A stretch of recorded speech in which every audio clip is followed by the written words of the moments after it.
বিসমিল্লাহির রহমানির রাহিম। আলহামদুলিল্লাহ রাব্বিল আলামিন। ওয়াসসালাতু ওয়াসসালামু আলা রাসূলুল্লাহ আম্মা বাদ। আসসালামু আলাইকুম সবাই। আল্লাহ আমাদেরকে একটা মাস দিয়েছিলেন, রমজান মাস। মাগফিরাতের মাস, রহমতের মাস, নাজাত পাবার মাস। নিজেদের গুনাহগুলো মাফ করিয়ে নেওয়ার চেষ্টা করেছি আমরা, যে যার সামর্থ্য অনুযায়ী, এনার্জি অনুযায়ী। অনেকে আমরা আপ্রাণ চেষ্টা করেছি, অনেকে পারেননি। শারীরিক অসুস্থতার কারণে বাইরে ফুল টাইম জব করেছেন, অথবা ছোট ছোট বাচ্চা যাদের, যে কারণে হোক পারেননি।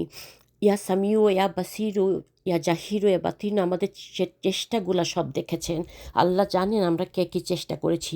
উনার কাছে আমাদের তো গোপন করার কিছুই নেই। সুতরাং আমাদের কার মনে কী ছিল, কী নিয়ত ছিল, এখলাস কী ছিল, সব কিছুই মহান রব জানেন। আমাদের অনেক ভুল ত্রুটি হয়েছে রমজানের সিয়ামগুলো রাখতে গিয়ে, রাত জেগে ইবাদত করতে যেয়ে। এই রমজানের রাত মধ্যে একটা রাত ছিল যা হাজার মাসের চাইতে শ্রেষ্ঠ। যারা লাইলাতুল কদর তালাশ করেছি, ইবাদত করেছি, আলহামদুলিল্লাহ, আল্লাহ যেন কবুল করেন, আমিন। আর এই জন্য শাওয়াল মাসে 6টা নফল রোজা রাখতে হয়। এটাকে অনেকে সাক্ষী রোজা বলে থাকে। এটা হচ্ছে রমজানের ভুল ত্রুটিগুলা এটা দিয়ে মাফ হয়ে যাবে। অলসো রাসূল সাল্লাল্লাহু আলাইহি ওয়াসাল্লাম বলেছেন যে রমজানের সকল রোজা রাখলো, তারপর শাওয়াল মাসে 6টা নফল রোজা রাখলো, সে যেন সারা বছর রোজা রাখলো। সুবহানাল্লাহ।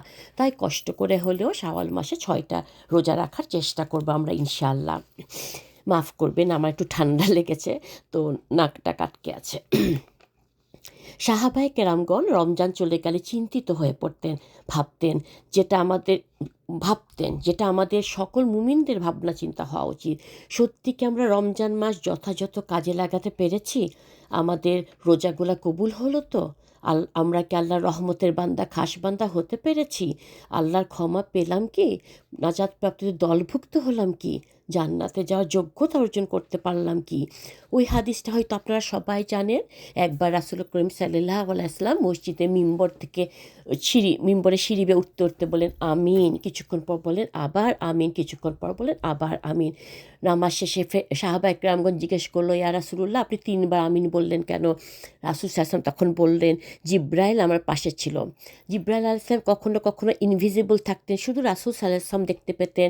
কখনো কখনো পরিচিত সাহাবাদের চেহারা ধরে আসতেন, কখনো কখনো অপরিচিত চেহারা ধরেও আসতেন।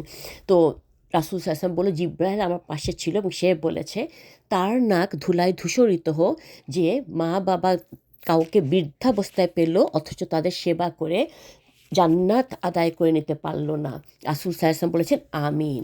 তারপর জিবরাইল আলাইহিস সালাম আবার বলেছে, তার নাক ধুলায় ধূসরিত হোক, যে রমজান মাস পেল অথচ তার গুনাহগুলো মাফ করিয়ে নিতে পারল না। রাসূল সাল্লাল্লাহু আলাইহি ওয়াসাল্লাম বলেছেন আমিন। জিবরাইল আলাইহিস সালাম আবার বলেছেন, তার নাক ধুলায় ধূসরিত হোক, যার সামনে আপনার নাম উল্লেখ করা হলো বাট সে আপনার নামে দরুদ পাঠ করল না। রাসূল সাল্লাল্লাহু আলাইহি ওয়াসাল্লাম বলেছেন আমিন। ধ্বংস হোক মানে কি?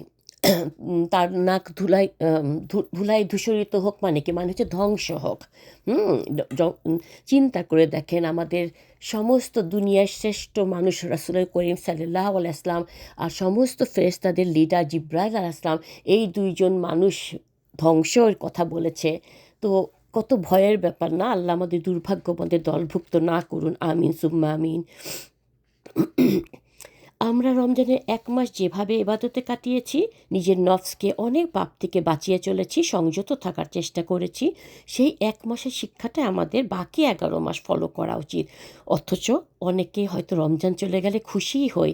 যারা রোজা রাখতে পছন্দ করেন না, না খেয়ে থাকতে পছন্দ করেন না, ফুল টাইম জব করেন, ক্লান্ত থাকেন, রাত জাগতে পারেন না। কিছু মানুষ আমরা হয়তো আছি, রমজান শেষ হলে খুশি হই, সাহারির জন্য শেষ রাতে উঠার, ইফতারি বানানোর ঝামেলা থেকে বাঁচলাম। নিজে রোজা না রাখলেও পরিবারের অন্যরা রাখে, তাদের জন্য এগুলি করতে হয়েছে। ইফতার বানাতে হয়েছে। 5 ওয়াক্ত নামাজ যারা রেগুলার না পড়ে না, রমজান মাসে করেছে। কোথাও গেলে পার্টিতে, দাওয়াতে গেলে, তারা যদি রোজা না রাখে মানুষ কি বলবে, এই জন্য তারা না খেয়েও বলে রোজা রেখেছি। আস্তাগফিরুল্লাহ। একইভাবে সবাই যখন নামাজ পড়ছে তখন তারা বাধ্য হয়ে নামাজে জয়েন করেছে, নাহলে মানুষ কি ভাববে? সূরা হুমাজাতে আল্লাহ তাই বলেছে, যারা তাদের নামাজে অমনোযোগী, যারা লোক দেখানোর জন্য নামাজ পড়ে। এইখানে আল্লাহ সেটাই বলেছে যে যারা এমনিতে 5 ওয়াক্ত নামাজ পড়ে না, পার্টিতে বা কোথাও গেলে অন্য মানুষের সাথে নামাজে দাঁড়ায়, কারণ তারা কী ভাববে সেই জন্য। রমজান মাস রমজান মাস হলে রমজান মাসে মসজিদগুলা জমজমাট হয়ে থাকে মাশাল্লাহ, নিশ্চয়ই খেয়াল করে দেখেছেন। তারপর যখন রমজান শেষ হয়, ঈদের পরেও কিছুদিন কিন্তু অমনই থাকে, তারপর আস্তে আস্তে ফাঁকা হতে থাকে, মানুষের আশা কমতে থাকে, ফজরের সময় উঠা বাদ হতে থাকে। যারা পুরো রমজান মাথায় কাপড় দিতেন ঘরে বাইরে, তাদের সেই কাপড় মাথা থেকে খসে পড়ে। সারা বছর কোরআন না পড়লেও রমজানে কোরআন নামিয়ে পড়েছেন হয়তো অনেকে, আবার সে কোরআন আগের মতো তাকে উঠে যায়। রমজান মাস তো শেষ, তাই ফিরে যায় আগের মতো আড্ডাবাজি, বন্ধু বান্ধব, ফান টাইমে ডুবে যায়। যারা নাচ গান শুনতে দেখতে পছন্দ করে, মুভি সিরিয়ালে ডুবে থাকতো, সেইখানে আবার তারা ব্যাক করে। এমন হওয়া থেকে আল্লাহর কাছে আমরা পানা চাই। তাই রমজান চলে গেলে যেমন খুশিতে ডগমগ হওয়ার উচিত নয়, আবার খুব বেশি মন খারাপ করা উচিত নয়। কারণ আল্লাহ যে শুধুমাত্র রমজানে মাফ করেন, বাকি সারা বছর করেন না তা কিন্তু নয়। আল্লাহর রহমতের ভাণ্ডার যা কখনোই শেষ হবার নয়, আল্লাহ প্রশংসিত অভাবমুক্ত, তা কিন্তু সারা জীবন আছে, সারা বছর 365 দিনে আছে।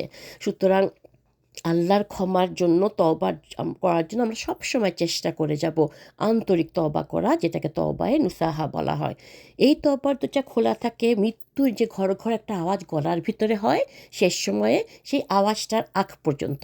আবার সূর্য যেদিন পশ্চিম দিকে উঠবে, মানে যেদিন কিয়ামত শুরু হবে, তার আগ পর্যন্ত। তো মৃত্যুর ঘর ঘর আওয়াজটা জানি না আপনারা কয়জন দেখেছেন, অনেকে মারা যাওয়ার আগে হয়তো দেখবেন তার চোখের সামনে দিয়ে পর্দা সরে গেছে, সে ফেরেশতাদের দেখতে পাচ্ছে, আমরা পাচ্ছি না, তার পাশে থেকেও আমরা পাচ্ছি না। তো তখন আর তওবা কবুল হয় না। তাই আমরা আল্লাহর কাছে ক্ষমা প্রার্থনা করতেই থাকবো, তওবা করব প্রতিদিন। রাসূল করিম সাল্লাল্লাহু আলাইহি ওয়াসাল্লাম কি বলেছেন, এক হাদিসে বলেছেন, আমি প্রতিদিন আল্লাহর কাছে 70 বারের অধিক ক্ষমা প্রার্থনা করি। আর এক হাদিসে বলেছেন 100 বারের অধিক। চিন্তা করে দেখুন, আল্লাহ রাসূল করিম সাল্লাল্লাহু আলাইহি ওয়াসাল্লামের সমস্ত গুনাহ মাফ করে নিষ্পাপ অবস্থায় ওনাকে পৃথিবীতে পাঠিয়েছেন। সেই উনি যদি প্রতিদিন 70 বা 100 বার ক্ষমা প্রার্থনা করে, তাহলে আমাদের কতবার করা উচিত? সূরা জুমারের 53 নম্বর একটা আয়াত আছে না, যেটা আমি প্রায় মেনশন করি হালাকাতে, আমার খুব অতি পছন্দের একটা আয়াত, যেখানে আল্লাহ পাক বলেছেন, হে আমার বান্দাগণ, যারা নিজের উপর জুলুম করেছো, তোমরা আমার রহমত থেকে নিরাশ হয়েও না। সুবহানাল্লাহ। একটা হাদিসে আছে রাসূল সাল্লাল্লাহু আলাইহি ওয়াসাল্লাম বলেছেন, একমাত্র কাফের ব্যক্তি ব্যতীত আর কেউ আল্লাহর রহমত থেকে নিরাশ হয় না। তাই আমরা চেষ্টা করতেই থাকবো আল্লাহর নাজাতপ্রাপ্তদের দলভুক্ত হওয়ার জন্য সারা বছর ইনশাআল্লাহ। কিছু মানুষ আছে যারা নিজেকে রমজানে একদম পাল্টে ফেলে হেদায়েতপ্রাপ্ত হওয়ার পর, অথচ শয়তান থাকে সেটা ধরে রাখতে দেয় না। সেটা সে ইবলিশ শয়তান হোক কি মানুষ শয়তান হোক। হয়তো ভাবছে মানুষ শয়তান আবার কে আছে না, পরিবারের মধ্যে, আত্মীয়দের মধ্যে, বন্ধু বান্ধবের মধ্যে কিছু থাকে যাদেরকে আমরা না পারি গিলতে, না পারি ফেলতে। তারা সরল পথে, ইসলামের পথে, তারাই কিন্তু বড় বাধা হয়ে দাঁড়ায়। হয়তো বলে, রমজান তো শেষ, এখনও এসব নিয়ে পড়ে আছিস। অনেকে আছে দাড়িওয়ালা, হিজাব বা বোরকা নেকাব পরাতে অপছন্দ করে, এড়িয়ে চলার চেষ্টা করে। আর বন্ধুদের হারিয়ে ফেলার ভয়ে, একা হয়ে যাওয়ার ভয়ে, দলছুট হয়ে যাওয়ার ভয়ে, সমাজের আজকালকার জামানার সাথে তাল মিলিয়ে চলার চেষ্টার জন্য আস্তে আস্তে দিনের পথ থেকে অনেকে সরে আসে। এই জন্য দিনই বন্ধু বান্ধব, দিনই আত্মীয়স্বজনদের সাথে, দিনই পরিবেশে থাকার চেষ্টা করা উচিত। আল্লাহ কোরআনের কয়েক জায়গায় বলেছেন বন্ধুদের কথা। তার মধ্যে সূরা দুখানের 41 নম্বর আয়াতের অংশে আল্লাহ বলেছেন, সেদিন বন্ধু বন্ধুর খোঁজ নেবে না, উপকার আসবে না, তারা সাহায্যপ্রাপ্তও হবে না।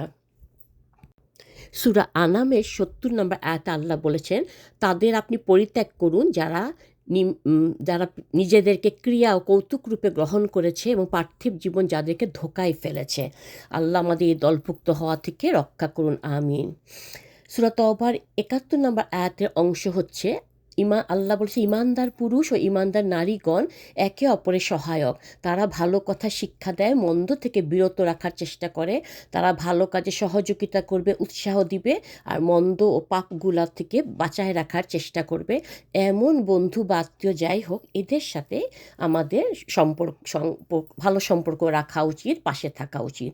কারণ কিয়ামতের দিন নবী রাসূলগণ প্রথমে, তারপরে ফেরেশতাগণ, তারপরে সাধারণ মুমিনগণের সুপারিশে আল্লাহ আল্লাহ জাহান্নাম থেকে মুক্তি দিবেন।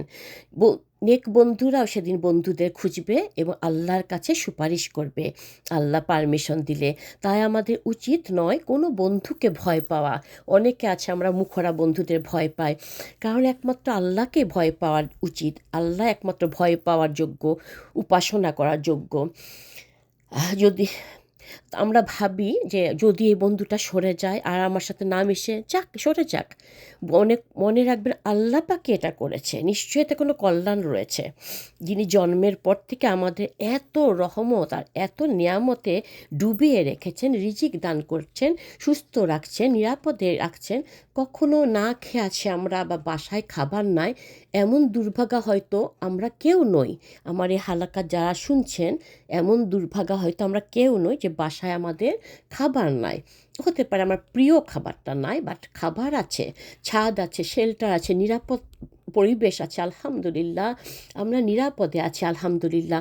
মাঝরাতে ঘুম ভেঙে উঠে আমরা ইবাদতে দাঁড়ায় যেতে পারি নিশ্চিন্তে আমার ঘরে, আমার নিরাপত্তা যেখানে ফ্যামিলিয়ার প্লেসে। আজ মিডিয়ার বরকতে আমরা জানতে পারছি ঘরে বসে যে কত কিছু চলছে, মুসলিম ভাই বোনদের উপর কী অত্যাচার জুলুম চলছে। গাজ্জা বলেন, Palestine, Syria, Yemen, Afghanistan, Burma, Kashmir, China, আরও অনেক জায়গায়, এখন তো অনেক মুসলিম কান্ট্রিতে আপনারা দেখেছেন যে কিভাবে যুদ্ধ চলছে, কোথাও দুর্ভিক্ষ, কোথাও ভূমিধস, বন্যা, কত জায়গায় পানি পর্যন্ত খাবার পাওয়া যায় না। যেমন আফ্রিকার টোগো আর উগান্ডা, এগুলার মানুষরা পানি পর্যন্ত খায় না, ওরা নোংরা পানি, পুকুরের পানি খেয়ে থাকে। এমন অনেকে আছেন যারা 2 বেলা তো দূরের কথা, সারা জীবনই পেট ভরে কোনো দিন খেতে পারেননি, কিছু খেয়েছে বাট পেট ভরে খেতে পারেননি। তারা অনেকে আছে খোলা আকাশের নিচে, রেল স্টেশনে, ফুটপাতে, বস্তিতে, রেফুজি ক্যাম্পে থাকে। আলহামদুলিল্লাহ আমরা সে দলভুক্ত নই। আমরা কোনোদিন এসব জায়গায় থাকি নাই। চায়নাতে হয়তো দেখে থাকবেন ক্যাম্প বানানো হয়েছে, সেখানে মুসলিম মহিলাদের মাথার হেজাব খুলে ফেলা হচ্ছে, মদের বোতল মুখে দিয়ে গান ধরে মদ খাওয়াতে বাধ্য করছে, চাইনিজ ইহুদিদের সাথে জোর করে বিয়ে দিতে বাধ্য হচ্ছে। আমরা এখন পর্যন্ত সেই দুর্ভাগ্যবান হওয়া থেকে বেঁচে আছি, আলহামদুলিল্লাহ, আলহামদুলিল্লাহ। শুকর আদায় করতে ভুলবেন না। এই জন্য আল্লাহর রহমত আর নেয়ামত আমরা গুণে শেষ করতেই পারবো না। তাই আল্লাহকে ভয় করুন, শুকর আদায় করুন। আল্লাহর কাছে আমরা নেক কাজের প্রতিদান চাইব, কারো কাছে নয়। আল্লাহ যাতে খুশি হয় এমন কাজ করার চেষ্টা করব। বন্ধু বান্ধব বা পরিবারের যারা দিন থেকে সরিয়ে রাখার চেষ্টা করে তাদেরকে নয়, হাসি তামাশা করে সরিয়ে রাখার চেষ্টা করে দিন থেকে, কে জানে সেই বন্ধু আমাদের জাহান্নামে নিয়ে যাবে কি না। কে জানে যে রমজান মাসটা মাত্র চলে গেল, এই রমজানটা আমাদের শেষ রমজান ছিল কি না। গত রমজানে ছিলেন, এই রমজানে না, এমন অনেকে আমাদের পরিবার, আত্মীয়, বন্ধুদের মাঝে আছে, আমরা দেখতে পাচ্ছি না। কারো মা নাই, বাবা নাই, চলে গেছে। আমাদের বেস্ট ফ্রেন্ড মিমি গত বছর ছিল, এবছর নাই। এরকম কত কত মানুষ। তো আমরা এই রমজানটা হয়তো কে বলতে পারে শেষ রমজান আমাদের পেয়েছি। লাইলাতুল কদরের রাতে, এই রমজানে লাইলাতুল কদরের রাতে আমাদের ভাগ্যে কি লেখা হয়েছে তাকে আমরা জানি। পরের রমজানের আগেই হয়তো আমাদের ইন্তেকাল করতে হতে পারে। তাদের যারা এই পৃথিবী থেকে চলে গেছে, তাদের গত বছর লাইলাতুল কদরের রাতে তাদের ভাগ্যে লেখা হয়েছিল যে পরের রমজানের আগে তারা আল্লাহর কাছে চলে যাবে। তো এই জন্য সবসময় তওবা করবেন, মাফ চাইবেন আল্লাহর কাছে। রমজান চলে গেছে বলে খুশি হওয়ার কিছু নেই। আল্লাহ রহমানুর রহিম, গাফুরুর রহিম, আজিজুল হাকিম, লাতিফুল খবির, জাল জালালি ওয়াল ইকরাম আমাদের রমজানের সিয়ামগুলা, ইবাদতগুলা, নেক কাজগুলা কবুল করুন, আমিন। আমরা রমজানে যা ভুল ত্রুটি করেছি তা মাফ করে দিন, আমিন। সামনের বছর এবং আগত আরও অনেক বছর আমরা পুরো পরিবারের সাথে সুস্থভাবে রমজানের রোজা রাখতে পারি, আমাদের গুনাহগুলো মাফ করে নিতে পারি, তওবা কবুল করাতে পারি, সেই তৌফিক আমাদের দান করুন, আমিন। রাসূল সাল্লাল্লাহু আলাইহি ওয়াসাল্লাম বলেছেন, কিছু মানুষ আছে যারা আল্লাহর কাছে ক্ষমা প্রার্থনা করতে করতে এবং তওবা করতে করতে সম্পূর্ণ নিষ্পাপ অবস্থায় পৃথিবীতে ঘুরে বেড়ায়। আল্লাহ আমাদের সেই দলভুক্ত করুন, আমিন সুম্মা আমিন। সুবহানাকা আল্লাহুম্মা বিহামদিকা আশহাদু লা ইলাহা ইল্লা আনতা আস্তাগফিরুকা ওয়া আতুবু ইলাইক। যদি ভিডিওটি ভালো লাগে প্লিজ শেয়ার করুন অ্যান্ড সাবস্ক্রাইব মাই চ্যানেল। আল্লাহ হাফেজ।